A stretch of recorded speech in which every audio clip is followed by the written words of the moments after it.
வணக்கம். இன்றைய ஸ்பெஷல் பார்த்தீங்கன்னா மசால் வடை நல்லா மொறுமொறுன்னு டேஸ்டியாக இருக்கும். நாம் வடை சுடணும்னு நினச்சாவே கடலப்பருப்பில் தான் வடை சுடுவோம்.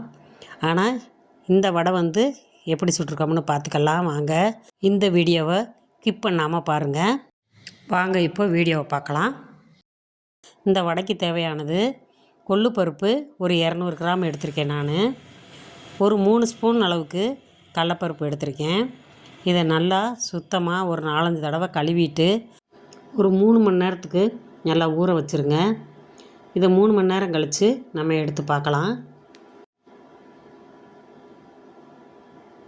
இப்போ பார்த்தீங்கன்னா பயிர் நல்லா புதுன்னு ஊறி வந்துருச்சு. இப்போ இதை மிக்ஸி சாரில் சேர்த்து கொஞ்சம் தேவையான அளவு உப்பு சேர்த்துக்கலாம். உப்பு சேர்த்துட்டு பல்ஸ் மூடில் வச்சு அரைச்சி எடுத்துக்கிடுவோம். இந்த அளவுக்கு பருப்பருக்கே அரைச்சி எடுத்துக்கலாம். இதை ஒரு பவுலில் சேர்த்துடலாம். நான் இதில் சோம்பு சீரகம் எதுவுமே போடல, பச்சை மிளகாவும் போடல. பெருங்காயத்தூள் கொஞ்சம் சேர்த்துருக்கேன். காரத்துக்கு தனி மிளகாத்தூள் ஒரு ஸ்பூன் சேர்த்துருக்கேன்.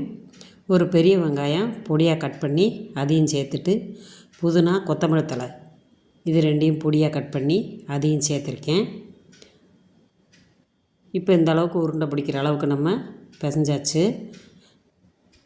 சின்ன உருண்டையாக உருட்டி உள்ளங்கையில் வச்சு வடை தட்டி போட்டுடலாம். வடை தட்டி வைக்கையிலே நல்லா வாசம் கம்மன்னு இருக்குது.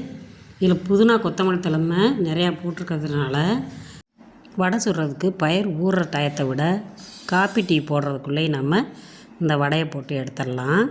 5 நிமிஷம்தான் ஆகும். இப்போ நான் எண்ணெயை நல்லா காய வச்சுருக்கேன். இப்போ ஒவ்வொரு மாவாக எடுத்து அதில் போட்டுடலாம். எண்ணெய் நல்லா காஞ்சதான் நம்ம போடணும். எண்ணெய் காஞ்சதுக்கு முன்னாடி போட்டுட்டு அடுப்பை மிதமான சூட்டில் வச்சுக்கோங்க. அப்போ தான் வடை நல்லா வேகும். இது 2 நிமிஷத்துக்கு ஒருக்கா பெரட்டி விட்டுருங்க. அப்போ தான் ஈவனாக நல்லா வெந்து வரும். எண்ணெய் நுரை அடங்குற வரைக்கும் நல்லா வேகட்டும்.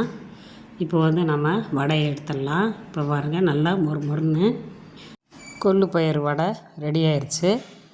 இப்போ இதை எடுத்துட்டு நான் இருக்க மாவு எல்லாத்தையுமே போட்டு எடுத்துடலாம். சாப்பிட்றதுக்கு நல்லா டேஸ்டியாகவும் இருக்கும். நம்ம கடலைப்பருப்பு வடையை விட அது ரொம்ப டேஸ்டியாக இருக்குது. இதே மாதிரி நீங்களும் உங்கள் வீட்டில் செஞ்சு பாருங்கள். எத்தனை சுட்டு கொடுத்தீங்கனாலும் பத்தலைம்பாங்க. இனிமேல் கடலைப்பருப்பில் வடை சுடாதீங்க, கொள்ளு பருப்பில் சுட்டு கொடுங்க அப்படின்னு கேட்பாங்க. அந்தளவுக்கு இது நல்லா டேஸ்டியாக இருக்குது. இதே மாதிரி இதே அளவில் நீங்களும் உங்கள் வீட்டில் இருக்கவங்களுக்கு செஞ்சு கொடுங்க. செஞ்சு சாப்பிட்டு பார்த்துட்டு எப்படி இருக்குன்னு லைக் பண்ணுங்கள். அப்படியே பெல் பட்டனை தட்டினீங்கன்னா ஆளுங்கிற ஆப்ஷன் வரும். அதை தட்டினீங்கன்னா அமிர்தம் அம்மாள் சமையலிருந்து வீடியோ உங்களுக்கு உடனே சேரும்.